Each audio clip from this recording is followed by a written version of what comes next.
Chauhan sir, ಈ ಪ್ರಕರಣದಲ್ಲಿ ಒಂದು ವೇಳೆ ಅಪರಾಧಿ ಅಂತ ಸಾಬೀತಾದ್ರೆ ಎಲ್ಲಿವರೆಗೆ ಶಿಕ್ಷೆ ಇರುತ್ತೆ ಸರ್? ಒಂದು ವೇಳೆ ಅಪರಾಧಿ ಅಂತ ಸಾಬೀತ್ ಆಗಲಿಲ್ಲ ಅಂದ್ರೆ ಅದರ ಸಾಧ್ಯತೆ ಎಷ್ಟಿದೆ? ಅಪರಾಧಿ ಆಗಲಿಲ್ಲ ಅಂತಂದರೆ ಬಿಡುಗಡೆ ಆಗುತ್ತೆ. ಅಪರಾಧಿ ಆಗಿದ್ದ ಇಲ್ಲೇನಾದರೂ ಬೇರೆ ಏನಾದರೂ ಅಫೆನ್ಸು 354A BCD ಅಲ್ಲೇನಾದರೂ ಅಟ್ರಾಕ್ಟ್ ಆದರೆ ಅದಕ್ಕೆ ಏನಿದೆ ಪನಿಷ್ಮೆಂಟ್ ಅದಾಗುತ್ತೆ. ಮ್ಯಾಕ್ಸಿಮಮ್ 376 ಆಗಿದೆ ಎಲ್ಲ ಆ್ಯಂಗಲ್ನಲ್ಲೂ ಕೇಸಲ್ಲಿ ಪ್ರೂವ್ ಆದರೆ ಸುಮಾರು 14 years ಕನ್ವಿಕ್ಷನ್ ಆಗುವಂಥ ಚಾನ್ಸಸ್ ಇದೆ.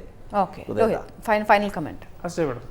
ಹೇಳ್ದಂಗೆ ಎಲ್ಲ ಅಕ್ವಿಟಬಲ್ ಕೇಸೇ ನನ್ನ ಒಂದು ಅಭಿಪ್ರಾಯ. ಯಾರು ಕೂಡ ಇವತ್ತು ಮುಂದೆ ಬಂದಿರೋರು ನಾಳೆ ದಿನ ಕೇಸ್ನಲ್ಲಿ ಬಂದು ಸಾಕ್ಷಿ ನುಡಿಯಲ್ಲ ಅಂತ ಹೇಳ್ಬೇಕಾಗತ್ತೆ.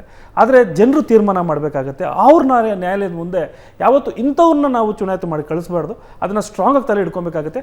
ಈ ಕೇಸ್ನ ಮರಿಬಾರ್ದು ಜನರು ಅನ್ನೋದು ಹೇಳಕ್ಕೆ ನಾನು ಇಷ್ಟಪಡ್ತೀನಿ. Right, thank you so much ಇಬ್ಬರಿಗೂ ಧನ್ಯವಾದ ಚರ್ಚೆಯಲ್ಲಿ ಭಾಗಿಯಾಗಿದ್ದಕ್ಕೆ. ವೀಕ್ಷಕರೇ, ಈ ಪ್ರಕರಣದ ಒಂದು ಬೆಂಚ್ ಮಾರ್ಕ್ ಆಗಬೇಕಾಗತ್ತೆ. ಮುಂದಿನ ದಿನಗಳಲ್ಲೂ ಕೂಡ ಯಾರೋ ಆಮಿಷಗಳನ್ನು ಒಡ್ಡೋದು ಅಥವಾ ಕೆಲಸ ಮಾಡಿಕೊಡ್ಬೇಕಾದ್ರೆ ನೀವು ಹಿಂಗೆ ಮಾಡಬೇಕು ಅಂತ ಹೇಳೋದು ಅಥವಾ ದೌರ್ಜನ್ಯ ನಡೆಸಿದ್ರು ಕೂಡ ನ್ಯಾಯಾಲಯದಲ್ಲಿ ಬಹಳ ಸ್ಟ್ರಾಂಗ್ ಆಗಿ ಹೋರಾಡಬಹುದಾಗಿದೆ. ಒಂದು ಮನೋಬಲ ಅಷ್ಟೇ ಬೇಕಾಗುತ್ತೆ. ಮುಂದಿನ ದಿನಗಳಲ್ಲಿ ಈ ಕೇಸ್ ಕುರಿತಾಗಿ ಮತ್ತಷ್ಟು ಡೆವಲಪ್ಮೆಂಟ್ಸ್ನ ಕ್ಷಣದ ಅಪ್ಡೇಟ್ಸನ್ನು ನಾವು ನೀಡ್ತಾ ಹೋಗ್ತೀವಿ. ಇದು ಈ ಹೊತ್ತಿನ ವಿಶೇಷ. ನೇರ ದಿಟ್ಟ ನಿರಂತರ ಸುದ್ದಿಗಾಗಿ ನೋಡ್ತಾ ಇರಿ ಏಷ್ಯಾನೆಟ್ ಸುವರ್ಣ ನ್ಯೂಸ್.